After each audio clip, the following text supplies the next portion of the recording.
Hello. Alright, things are going to be a little bit different this week because, as I put on the Instagram story, we're both very kind of busy with other things going on, so we've had to postpone our Tarantino-tacular, and it's just going to be me this week.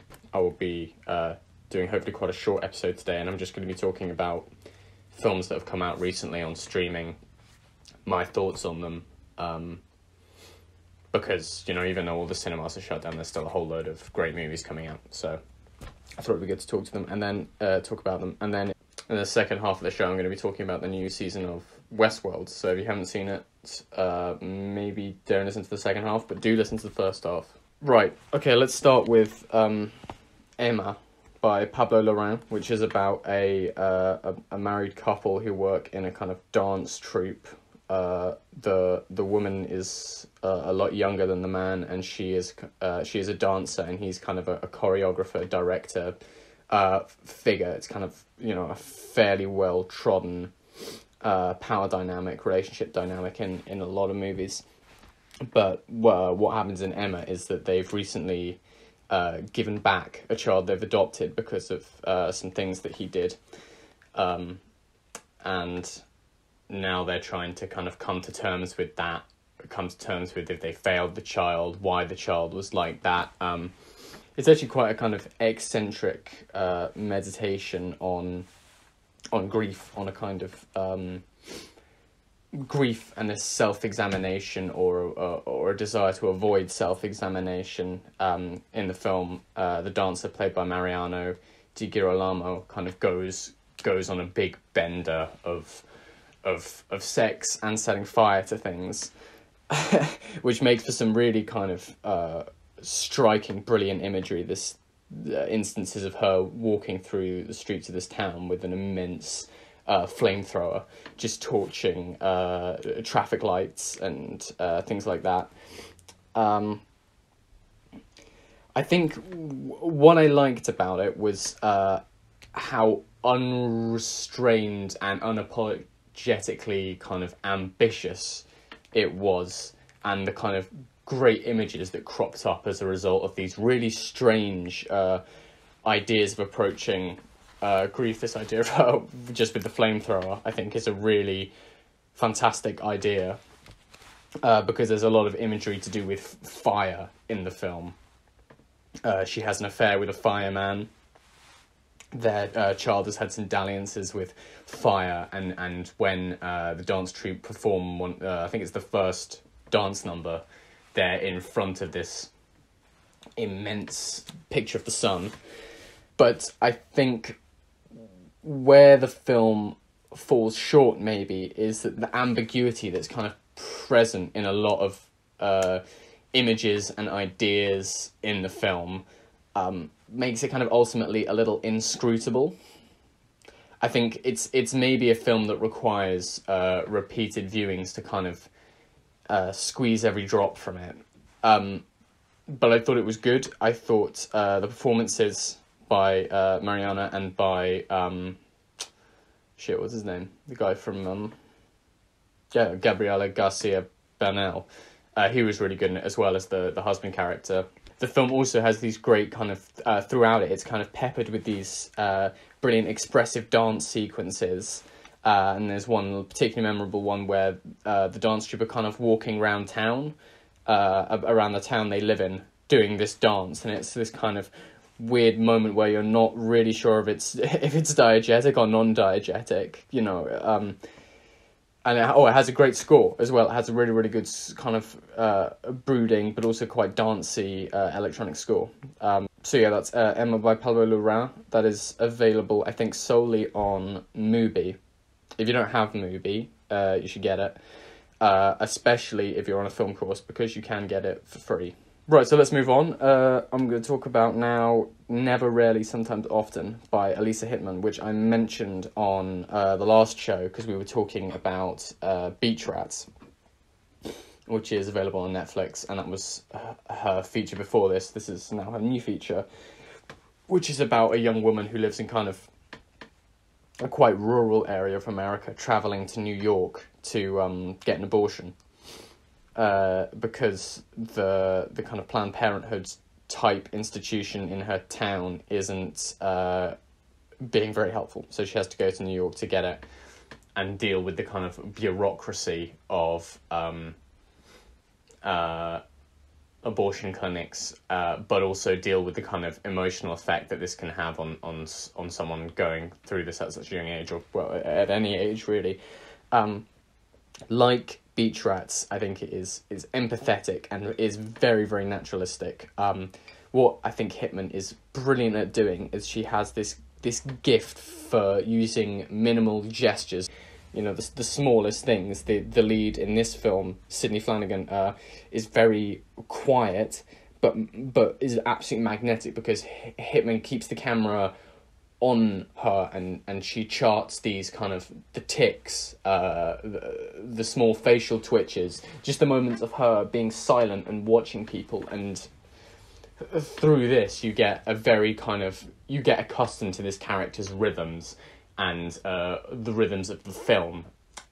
Just holding on that character gets you used to this kind of more slow type of filmmaking that is in Never Rarely, Sometimes Often, and also gets you used to kind of who this person is and how they respond to things, and how they maybe hide their responses by doing certain things and other things. It's really it's a real gift that Hitman has, I think. I think at the start of the film, it maybe suffers a little too much from this idea of it being like an issue-based film, if you know what I mean. It feels like a film for learning rather than a film for feeling. It's very kind of almost documentary-like in the way it portrays this bureaucracy of healthcare, kind of saying, you know, this can happen, and this can happen, and this can happen, and this can happen. And I'm sure, like, you know, all of those things do happen, but there's a particular scene where a doctor shows the main character a piece of anti-abortion propaganda, which again I'm sure does happen, but in the film, it's a film that has such a light touch. This comes off kind of heavy-handed, and doesn't really help. It doesn't really work in the context of the film, which is so kind of muted and delicate. But that's like a minor kind of gripe for me. I think what I thought is that with issue-based films, I think what makes them work is that the issue needs to be the canvas rather than the painting. The issue is the background you write kind of human experience and stories onto, rather than the issues actually being the story, because whilst that is informative, it can be kind of cold and uninvolving at a human level. In the middle of the film, there's a scene that gives the film its title, which is a questionnaire scene where I'm not sure if they're a doctor, I think they're a counsellor type character. They ask the protagonist a series of questions, and it's one of those multiple choice things. Never, have you done this? Never, rarely, sometimes, often. And it's an absolute phenomenal scene, because what it does is it answers a whole load of questions you've been having about this character, but very, very simply, because obviously there's a one-word stock answer for every single question, but the way the answer is delivered and the context in which it's delivered, you know, we've learned things at the start of the film, and now we get an answer to a question later on in the film that fills in the gap, and it's just an absolute bravura piece of character work, a really kind of genius concept, geniusly executed. It's a real, you know, it's the high point of the film. It's obviously, you know, it's the title, but it's really great. It almost reminded me actually of the scene in The Master with the questionnaire, but it's much more kind of muted and quiet. But if a scene reminds me of that scene, you know, it's a good scene, because the Master questionnaire scene is one of my favourite scenes ever. And then one more thing I'll say about it actually is it has this really great the kind of two main protagonists are two young women. There's the woman looking for the abortion and her cousin, actually, who accompanies her to New York to get the abortion. But on their way there, they meet this guy who is really mundanely creepy. He's absolutely not out of the ordinary at all, but it's so makes you so ferociously uncomfortable watching him, and he's really creepy and really misogynist, but in a really everyday way that just kind of hits home how omnipresent these attitudes, or not even an attitude, just a general kind of a vibe, a misogynist vibe, just kind of permeates everything. Never, rarely, sometimes, often, really, really good. Definitely go check that out. I think that's available most places, but I might be wrong. I think it's available most places. Now, something completely different. I'm going to talk about Extraction, the new Chris Hemsworth movie on Netflix.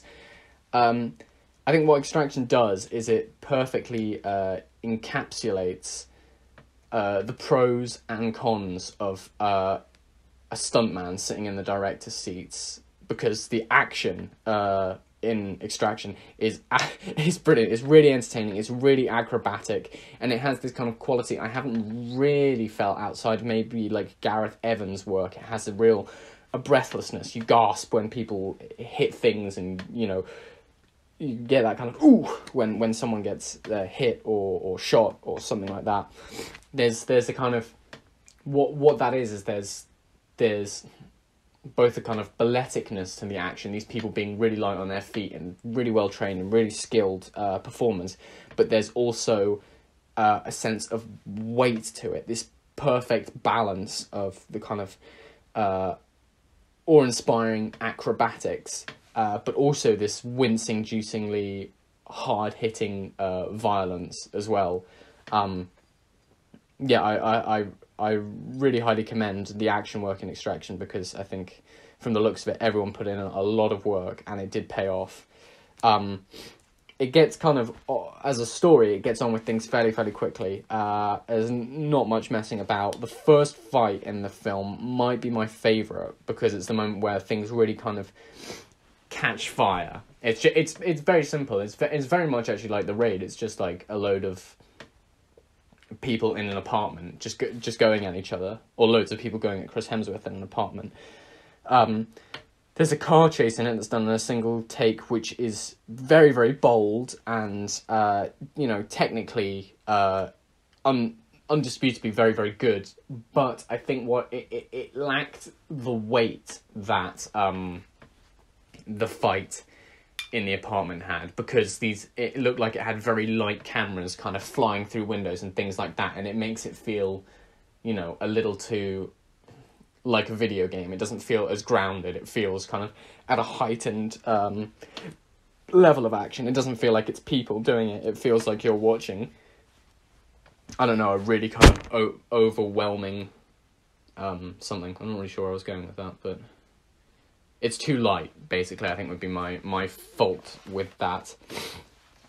I think Chris Hemsworth has got what it takes to pull off this kind of role, because it's not a role with a whole lot of character to it. But what Chris Hemsworth has is he has a magnetic charisma to him. He's a proper movie star, He's one of those people you see in a film and it's not, oh, that's, I don't even know what his character name is. You don't call him by his character name. You're like, oh, come on, Chris Hemsworth, go for it, because he is just a very charming guy, a very likable screen presence, and so he brings that to the role and makes the role likable, even though you're kind of given the bare minimal in terms of character stuff for it.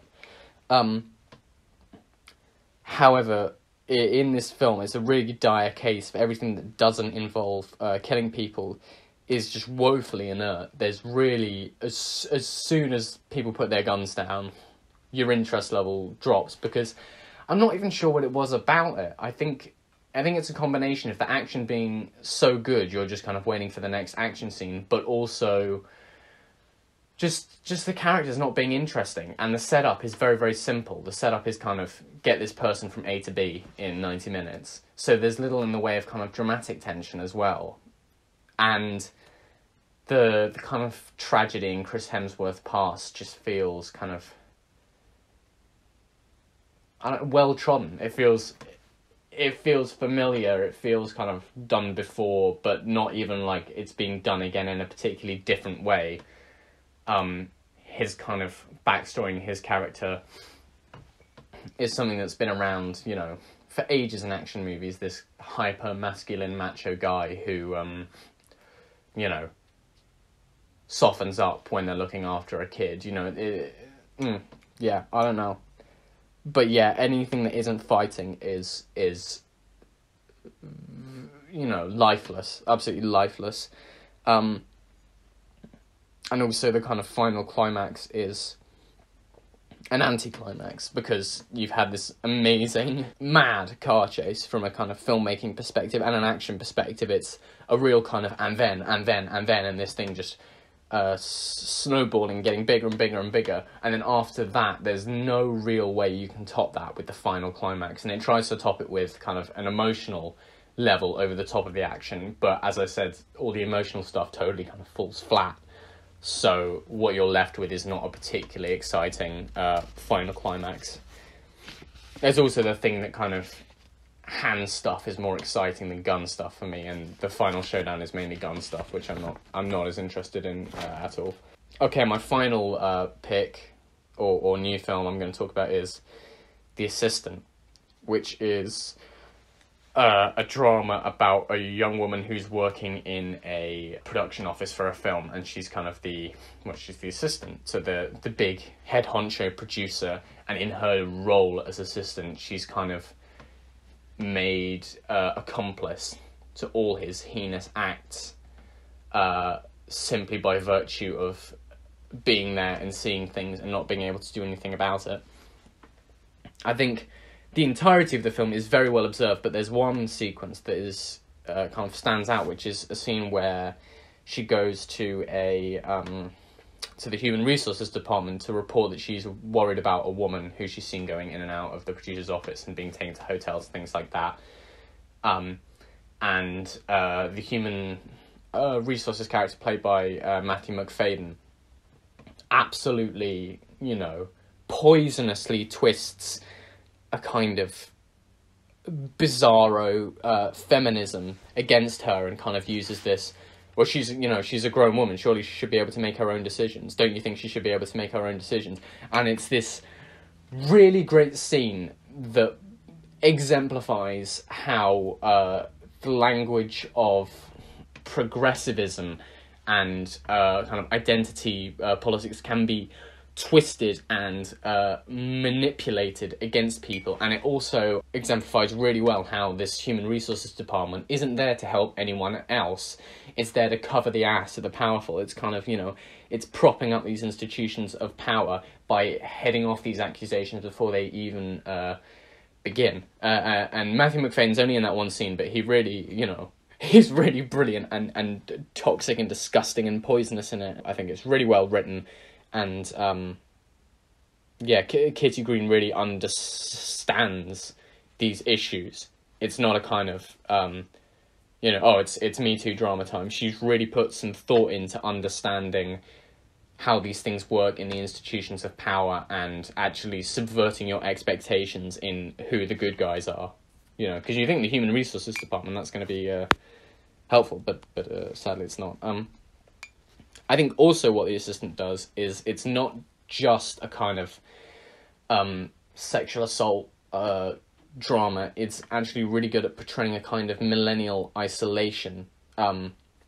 This main character, I think she's called Jane, is constantly you know, looking at her phone on her own. She's really lonely. She's kind of the whipping boy for the whole office. It's a really good portrayal of that kind of isolation and millennial isolation, and being stuck in your phone and no one being very nice to you, and things like that, and not being able to communicate clearly because it's kind of like a vicious cycle of people don't communicate particularly clearly with you, so you don't really learn how to particularly communicate, and you stay silent because you're kind of scared of the sound of your own voice. It's this really good kind of look at that issue, and it's also very good at showing the kind of the problems that you encounter in a deeply hierarchical workplace, because she can't do anything about these kind of sexual assaults that are happening, because she's actually told explicitly there are 200 people who could take your job. So it's this really great example of how unemployment is used as a weapon, and the fear of unemployment being used as a weapon, and also kind of exemplifies how there's no real opportunity for justice, whether that's based on kind of gender or race or any kind of discrimination under a capitalist system. A really bold decision the system makes is that it never shows the producer character who is doing these awful things, and I think that's a very smart decision because it kind of heads off any opportunity for this film to be about the abuser rather than the abused or those kind of surrounding them. And the way the film portrays the women who have been abused is absolutely brilliant. They're almost like ghosts. They're so pale and quiet, and they kind of drift through the office, and they feel like they're almost on a different plane of existence because no one really sees them, no one really looks at them. And they're the whole film is done in these very, very cold colours and these very, very spacious frames. And I think, again, that's proof that this isn't just a kind of, it's Me Too drama time. It's actually, thinking about these things, thinking about the psychological effects of this abuse, as well as the kind of political and power hierarchies that are at play. It's a much smarter and better observed film than something, for example, like a Bombshell last year. It's head and shoulders above those things. The film kind of maintains this anonymity to it. It keeps its kind of characters very minimal, the setting very minimal, there's very little information given to you, and that kind of makes it widely applicable as a kind of story about these power hierarchies and workplace abuse. But this universality also kind of deadens any potential for character work. Of course, there's that kind of base level of human empathy there, but aside from that, there's very little to grab onto in terms of her as a character, which I understand is what they were going for, but it's not absolutely what I want in a film. I do kind of like having quite well-rounded characters. The Assistant, I think, is also pretty much everywhere. I know it's on BFI Player, so you can check it out on there, but I think you can also get it on like iTunes or whatever, and I would recommend getting it because it's very good. I think my favourite of those films is the Elisa Hittman movie, Never, Rarely, Sometimes, Often. So if you were only going to see one, I think that's the one I would say go and see. Right, so those are kind of the new releases I was looking to cover. I was going to do Capone with Tom Hardy, but I haven't seen that yet. I was going to watch it in time, but in the end I decided I couldn't really be bothered. But I am going to watch it at some point, so I'll hopefully report my feelings on that sooner or later. If not here, then probably on my Letterboxd or something. So let's move on. I'm going to talk about Westworld Season 3 now, because someone messaged the Instagram account with a request to cover it, and I watched it. I liked it. I haven't really had an opportunity to talk about it because I don't really know anyone else who watches it, but I'm looking forward to talking about it because I really liked Season 3. I think it's the best season yet by quite a way, and I'll go into why I think that is later. I think for me, Westworld's never really been a kind of a work of dramatic or philosophical interest. It's too convoluted for that. It never really makes a trenchant point about anything because you're never really sure what's real and what's not, and you never really find out until episode 10, at which point you've kind of forgotten most things.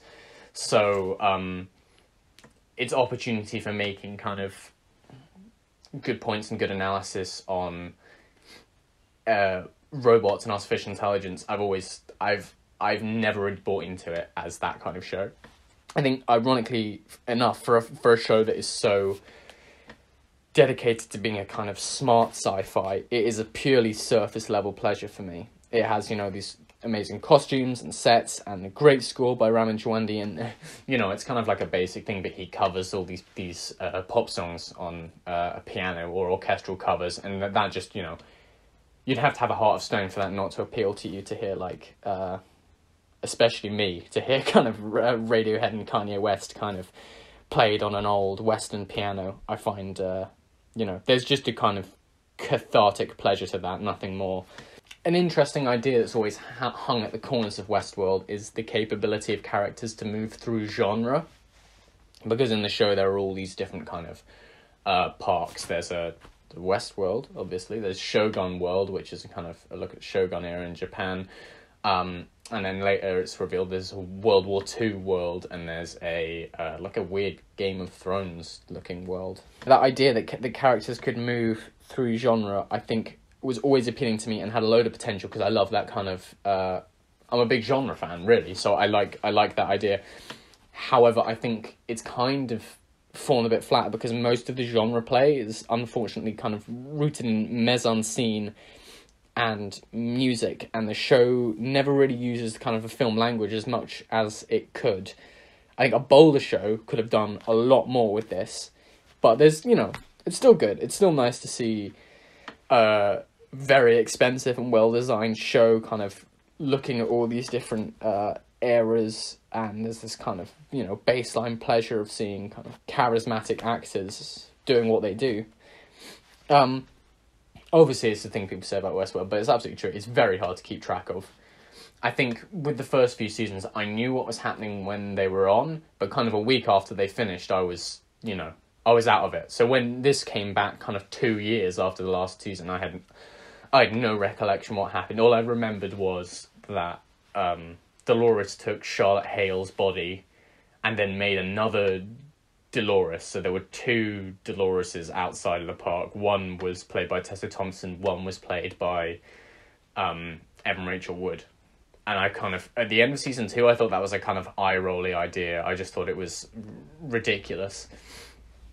But actually, one of the core strengths of season 3 for me was the Charlotte Hale character played by Tessa Thompson, because she has the body of a real woman who existed and is now dead, but has an android brain, has a robot brain, and her brain is the same brain that's in the main character, but the way she develops is totally different to the way the main character develops, because she has different life experiences, and that actually, is a good observation about kind of nature versus nurture and what makes people who they are, and it's actually much better than anything I can remember being in the first 2 series, just with that kind of brief character idea.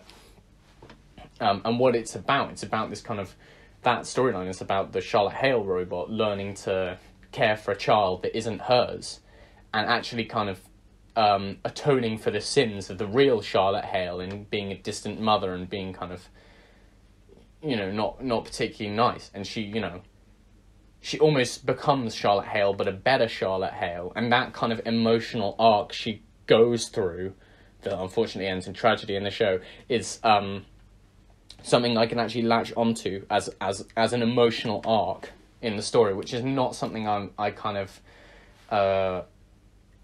go to Westworld for, really.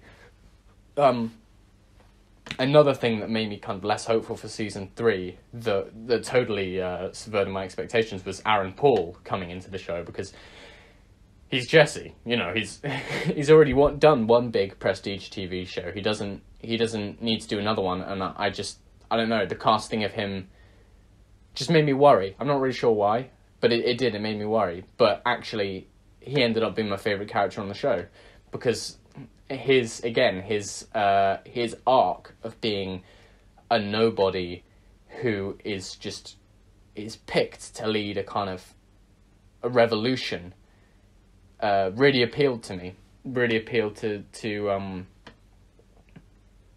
it appealed to me politically, but also as a character and as an actor. I do just enjoy watching Aaron Paul do his thing.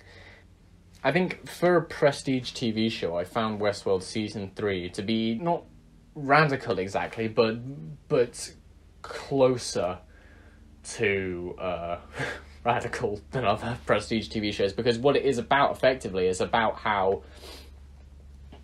technology and kind of tech gurus or tech daddies or whatever you want to call them, our aristocracy are controlling us, are way too powerful for their own good. They're unelected, but have this incredible amount of wealth and influence and access. And in the show, that's kind of literally represented by this robot that's been designed by a character played by Vincent Cassel, and his brother, and this robot determines where everyone goes in life, and the kind of key mission of the show for the protagonists is to destroy this thing, is to destroy the power structure and the hierarchy and build something new and better for real people in the real world, because unlike the previous 2 seasons of Westworld, this one isn't set in Westworld, it's set actually outside of Westworld, and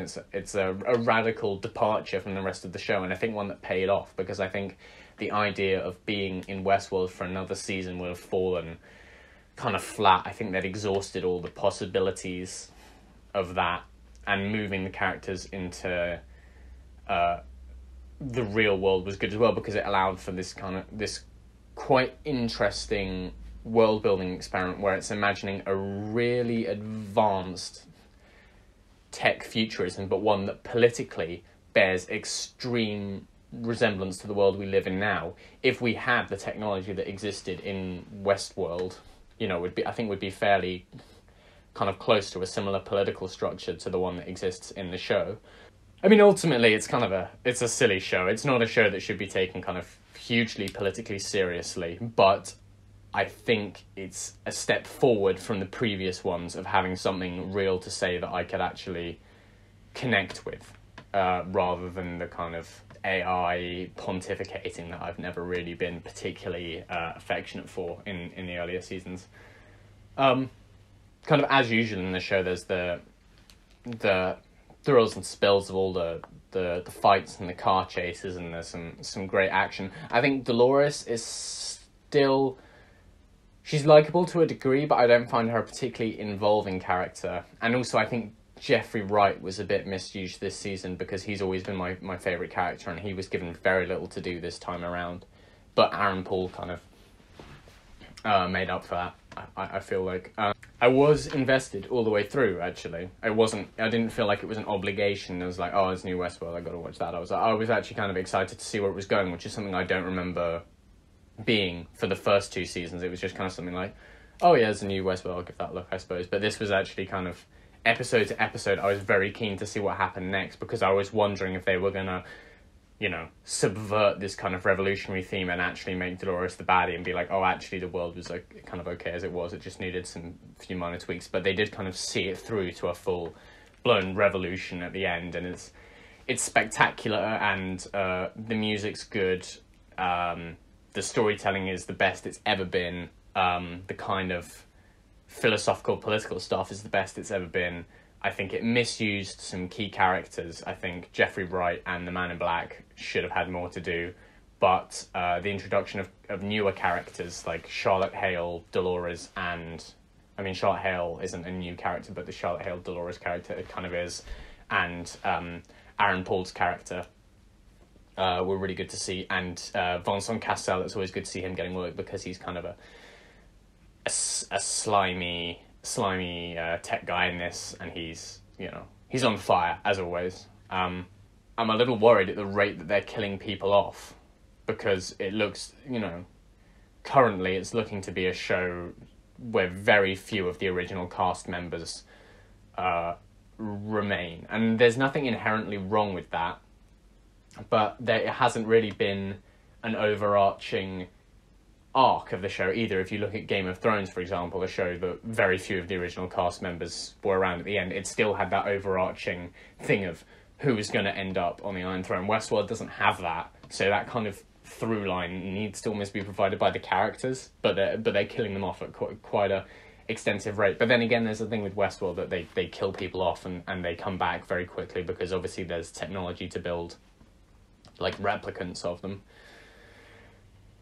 But it was good. I'm not sure I'd recommend watching it, because I think it's a fine show. I mean, if you've got nothing else to watch, go for it, because the 3rd season is good, but the first 2 are just kind of like fine, and you have to obviously get through them to get to the good stuff. I think a missed opportunity actually in season 3 is that kind of thing I was talking about earlier, the genre switching it does. There's a drug in season 3, it's called genre, which means you switch genre like as you take it, but it was an absolute like an awful missed opportunity, because the genre seemed to kind of pan down to, like, there's a noir genre, which is basically just everything goes black and white and some, like, trumpets play in the background. Like, what, you know, do it properly. Have the deep shadows, you know. Have everyone change costume. Who cares? You know, it would be cool. It would be funny. But it's like another example of, like, it has these great ideas and it should push them further. It should go totally into the realm of the ridiculous. Because I don't think it's a particularly serious show, and if it's going to have fun, it should go, you know, it should go crazy, which I would like to see later on, but I don't think it will do that. So that's probably going to be it from me. Hopefully this was quite a short one, because I'm not sure it's that dynamic to hear me rambling on my own for hours on end. So hopefully we'll be back to business as usual with the next episode, but I just figured I should get something out so we maintain a kind of semi-regular release strategy. So thank you for listening. If there's anything you want us to talk about, message in to the Instagram account, because I do that. We do it. I talked about Westworld when we were asked to. So yeah, message in. I saw someone wanted us to do an Adam Sandler thing on the SoundCloud. Maybe. I'm definitely not saying we will do it, because I'll have to rewatch a lot of Sandler films, which I don't really want to do, and watch a lot of Sandler films for the first time, which I also don't want to do. I'd very happily do an Uncut Gems episode, but that's maybe a little thin also. We'll see. So yeah, see you next time around for the Tarantino-tacular, when hopefully Joe will have watched Death Proof.